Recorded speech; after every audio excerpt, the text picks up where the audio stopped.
You're listening to The Divide right here on The Gambler. And we are back, everybody. Divide Live, Fox Sports The Gambler. Don't forget to check us out on our socials. Divide Live on Instagram, Twitter. It's funny, actually, when I was talking to you and your brother before on the phone, and your brother was talking about what the one buyer was doing or whatever. And he was telling the story. Yeah. He uses the same voice that you use whenever you're talking about someone. You always add that like he's like, I can't believe you would do. Yeah, you drop your R's and you're just like, it was really crazy. You guys do the same voice. No matter who you're talking about, it's either a Susan Waldman or a male version of Susan Waldman. It's the same character. I love it. Anyway, Instagram, Twitter, Divide Live. Check out YouTube, the Give Us a Shot Network on YouTube Live, or Fox Sports, The Gambler. To YouTube. be fair, the company that we've worked for 15 plus years is from Long Island, so you get a lot of those guys. I get it. There's no doubt in my mind that individual sounded like that. Hey, I just thought it was funny. Speaking of which, also last week we had a rant about parade people and how like you never that's like you always hear about like, oh, I'm into anime or like I'm into bird watching, but we never hear like, oh, I'm into parades. I really like going. I'm a huge parade guy. I think we need that shirt. I'm a big parade guy, but with the Phillies. Because it almost sounds inevitable, right? Get a Philly red. Don't steal our idea. Or get a different color because we're just there because you a Philly fan? No, a huge parade guy though. I had to be. I'm just a parade guy. Had to be here. Like, can we just start going to parades and we do our man on the mic. We'll be like how they sell T-shirts in the parking lot for concerts. We'll just do that at parades. I love Thanksgiving Day parade. Huge parade guy. Maybe we can't use the word guy. Maybe it's got to be parade person. Parade people. Yeah, well, this Thanksgiving, I might be able to go to the parade if I wanted to. I listen, for 18 months, I've been doing both, working hard to grow Fox Sports The Gambler and continuing my job with PC Richard & Son.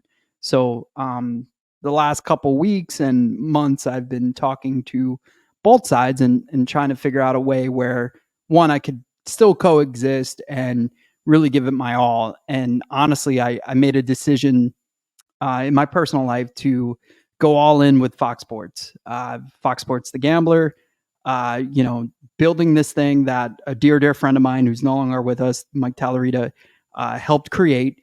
And I want to take it to the next level. And the only way I could do that is by making it my full-time gig and, joining the amazing team over there and help Brace kind of take it to new heights. So I talked to our president, Jeff, and, with all the events going on in Philadelphia and stuff like that, we spoke and he gave me an offer. And, I'm proud to say that I will be joining his team full time and help Brace on and off camera, behind camera, and in a sales role to grow Fox Sports The Gambler. So pretty excited for that. I'm checking tea times for Black Friday, buddy. That's what I'm doing. Love it. That's what I'm doing. No, look, PC Richard & Son has been amazing to my family. My family still works there. My brother and my brother-in-law both still work at PC Richard & Son. I'm still going to help any way I can. If they call me, I will pick up the phone. I will do anything I can, from something as simple as a graphic or even, anything they need from me. So I will never, ever turn my back on that amazing company. 2009, I say this a lot, not a lot of places were hiring. I met Gary Richard and my vice president, Anthony Bowl, and they changed my life. So I'm beyond thankful for the last 15 years of doing that. But also this became a situation where I couldn't continue to do both and allow one or the other to suffer. Now they're gonna be like, I call Mike Powers. I asked for help, and is that a good voice? He's on the radio. He's always on the radio. No. My God, no, it's good. Good full-time gambler guy. Yeah. So now, from this point forward, when I say, all right, it's the rundown, I need a rundown brought to you by. Yeah. That's the thing, brought right? to you by. Because that what I will say is when we joined the Gambler, we kind of infused the network into the Gambler, right? So you see graphics, you see their live streams. It's got our touch to it. The one thing we lost was all of our sponsors. Yeah. So I promise you that will come back. Corey will look like NASCAR. I told you guys, I am cheap. I will sell it. I don't even care. Yeah. Exactly. There are no morals, moral compass, moral high ground. Not over here. Not on this side of the table, buddy. Maybe that side of the table. As he wears our boss's tee, which I can be bought. We've said this before. Huh? Swinging and digging. Check them out next. No, yeah. So it's gonna be awesome. I mean, like, look, it's the Gambler means more than just a sports station, and I mean that to my truest form. And last week I got to let the Talarita family know what my plans were, and they were like, "This is huge." You know, there's going to be. How'd you golf, by the way? Decent, better.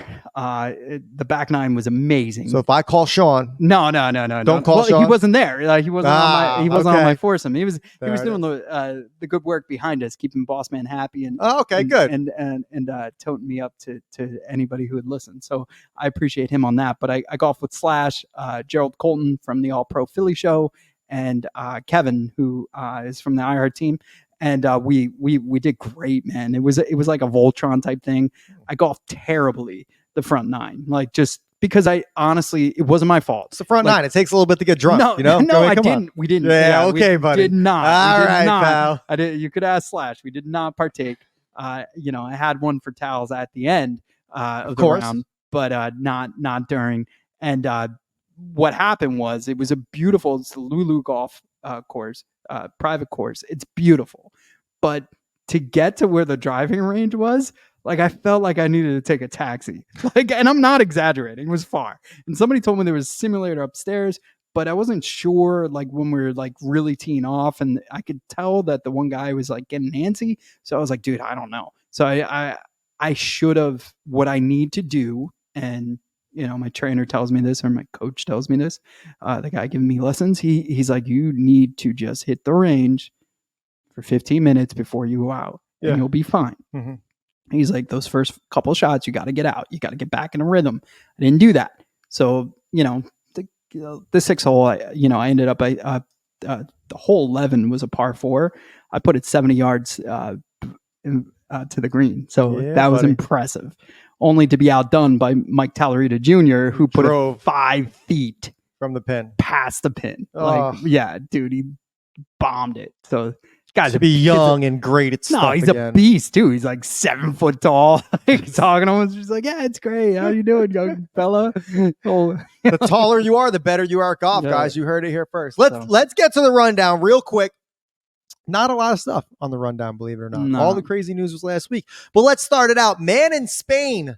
There was a man in Spain that was arrested for allegedly having fake heart attacks at different restaurants to get himself out of paying the bill. We just talked about sales and everything.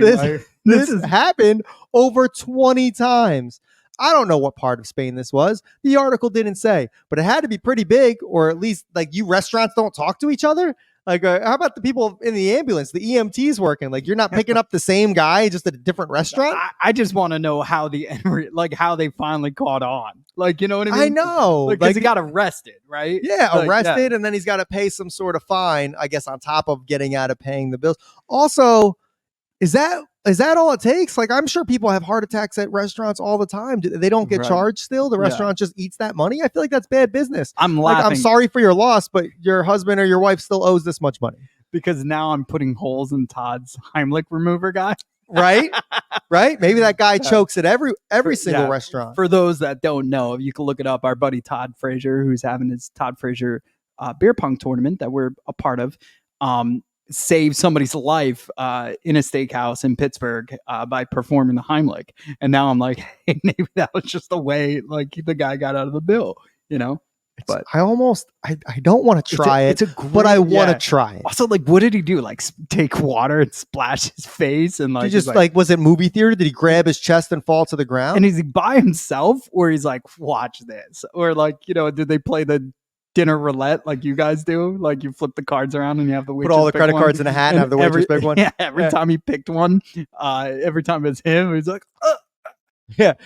So here's the thing: is I feel like everybody knows CPR now. Yeah. So if you fake a heart attack and like close Aren't they, your like, eyes on the ground, pumping you? someone's gonna jump on you and start doing CPR. Yeah. Right? Like Eventually, I want to 20 know how times. this man did it. Yeah. It always, I don't know. Let's move on here. There was a suspected bomb on a Panama City flight that was supposed to go to Tampa Bay. This suspected bomb was noticed or found out about halfway through the flight. The flight had to turn back around, go back to Panama City where they landed. The bomb crew got on and determined that it was no bomb, Mike. It was actually an adult diaper in the bathroom.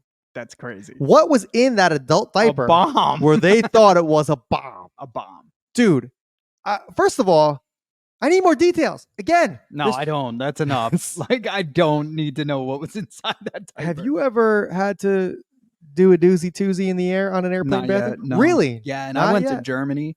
Yeah, I mean, I feel like you've flown more than me. Yeah, I have. Maybe I just don't care. I'm just like, no, I think you probably have been on more flights, but I probably went longer distance. Yeah. And you never had to sit down, huh? Not yet. No, I'm proud of it. Yeah, good for pretty you. Proud. Man. Yeah, hold strong. Yeah, a lot of bananas. A lot of rice, a lot of bananas. Just going to bind me up. You know, the reason I asked this because some people are very sensitive about that topic, and that leads us into our next topic on the rundown, which is Mr. Shannon Sharpe on a podcast with Chad Ochocinco. Shannon and Chad both talked about the old doozy-toozy. Do females do it? And do females too? Do they fart? And Shannon had admitted that when him and his girl are in the same house, they, first of all, he asks his girl, or he goes to run an errand, or goes back to like the Fox Studios to go because he doesn't want to go in the house. He thinks it's disrespectful to go in the house while somebody else is there, or vice versa. And he admitted that he once broke up with a girl because she farted in front of him. Wow. Yeah. You know, I never went that extreme. I'm the kind of guy, even though I've been married for over a decade, I still lock the door when I go to the bathroom. Well, yeah, you never know when someone's going to come busting in. I'm all for that. I'm not saying you got to do it with the door open. No, there's tons. Although it makes me think of that Step Brothers comment. We're guys. We like with the door open. Going right, you know what I mean? I'm just saying, you're Shannon Sharpe. Yeah. You're a millionaire. Right. I know you own a house bigger than us. Yeah. You know what I mean? If I can do it safely in my house without causing my wife any sort of harm, or so I think, I definitely know you can. I mean, go to the pool house or something. You have farted more in front of my wife and child than I ever could in my lifetime. Well, yeah, it's a sign just of respect. For reference. Sign of love and respect. That's how we communicate. I don't love my kid and wife.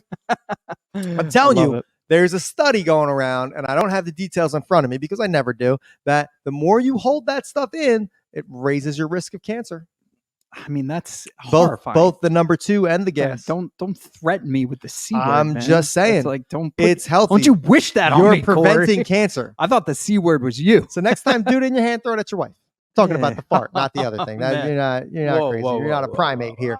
Oh, man. Vegas, everybody knows about the Sphere in Vegas. Vegas Sphere has been not only trolling people eating breakfast in their hotels. I love it. But they've also been trolling the nearby golf course. I love how you said breakfast in the hotels. Like, obviously, if somebody was doing something else in a hotel window, well, hilarious. of course. Well, some people might like that. Yeah, but it puts the face on the Sphere. It'll kind of circulate around, and there's videos going around, and it looks like it's looking right into your hotel room. Yeah. And also trolling nearby golfers, even making faces. I'm sure it's at random, but it just happens to be right after someone makes a shot. This thing is creepy to me. I know creepy. On the inside, it looks cool if you're doing like a show or a concert. But cool. On the outside, I want to know how long it's going to last. Yeah. Like, when do the panels start to like crack out? I don't know, man. But what I do know is, there's going to be a multiple. Like, there's going to be one in Paris. I think London's getting one. There's multiple. They're going to be all over. And I know this because somebody I'm very close to was interviewed to join that team. And it was like a really, like they shared the project, and it's a cool concept. It's really, really cool. It's great. I think it's but very 2023. Yeah, it reminds me of the Ferris wheel. Like when they all got the eye, like the London Eye was the first one, and then all of a sudden there was one in Vegas. It's got that kind of vibe to it. So I think it's a good attraction. But I don't know, man. I used to hate those things. Like Six Flags had that 360 video thing where you stood there and it was a giant I was ready to puke like by the time I left there. So Yeah, I mean, I think if done right, and I think I saw clips from like a U2 show or something Yeah. like it. It's definitely an experience. Yeah. I definitely think you got to try to experience it once. nah, Let's move on. Our last thing on the rundown here before we run out of time: bottomless brunch. So the bottomless brunch, for those of you who don't know, are brunch where you get bottomless mimosas. You got to keep them coming. In the Oakland and San Francisco area, there have been restaurants to put in a puking fee for anybody that pukes on the property. They charge you $50 to clean up any sort of vomit. How many times is this happening? Yeah. Where they got to put a puking fee in? More importantly, like you can't hold it in, pay your bill, and then puke. What are they going to do then? They're not going to chase you down. Yeah. No, I could imagine maybe a lot of bachelorette parties do this, right? So I think brunch and bachelorette parties go hand in hand. Also, like champagne and orange juice is like kind of sneaky quick, right? Well, it's very acidic too. Right. But like, man, I mean, you always hear the funny jokes like, oh, coming back from bottomless brunch or like mimosas. I don't know how. I'm not a brunch guy. How long do you sit for brunch? I don't know. To get tanked. Like Like I isn't said, brunch like an hour thing? I've never, I guess I'm fortunate. Like out of all my drinking habits, I never like had to puke middle of the day. You know what Like, we need to do? Puke in the middle of We the day. need to fly out to San Francisco, And sit down at one of interview these them all restaurants, and just watch. and no, we need to put this to the test. How long do we have to sit there, and how much no mimosa do we have to thanks. drink in No order thanks. to puke? It's worth the $50, just dude. the idea of having to puke, like you said, an acidic like orange juice grosses me out. I know, but from what I read, let's call this restaurant out here. I'm not talking about like run and puke in the bathroom and get it a little bit on the sink. I'm talking if you're charging me $50, I'm standing up and I'm getting my money's worth. I'm doing it all over the table, bro. I'll do it on the table next. I'll do it right on the floor. I don't put the wet floor sign out. I don't care. I was thinking because I've seen other restaurants similar $25, and I was like, yo, if anytime I Extremely ever affordable. Yes. Anytime I ever got sick and I wouldn't have to, because the worst part is like sometimes you get sick again from cleaning up after yourself or cleaning up after, your kid or wife. Like to pay $25 and never have to clean up vomit again. I was like, done. The only way I would respect it with that restaurant, raise it to $100, and that $100 goes right to the person cleaning it up. Yeah, it's got to. That's where clutch. Yeah, but it's not. It's going to the restaurant. Guy who's a garbage man at 14 years old for Six Flags, who like any teacup or you tried to run away from those rides because the minute they saw you, they're like, go get the the litter, the blot out. Yeah, or I didn't want to say called. the real name of it, but yeah, it smells worse than the vomit. Coffee grounds work just as good. I heard that. Also, like with dead, decaying bodies, a lot of cops, like if they leave a crime scene, they'll like sniff coffee grinds or they'll throw it on the car mat to get the stench out of there. Yeah, because like apparently like that stays in your nostrils for a very long time. Dead bodies. So, yes. So a lot of police officers have told me that coffee grounds. That's why they drink so much. That's why they love Dunkin' Donuts so much.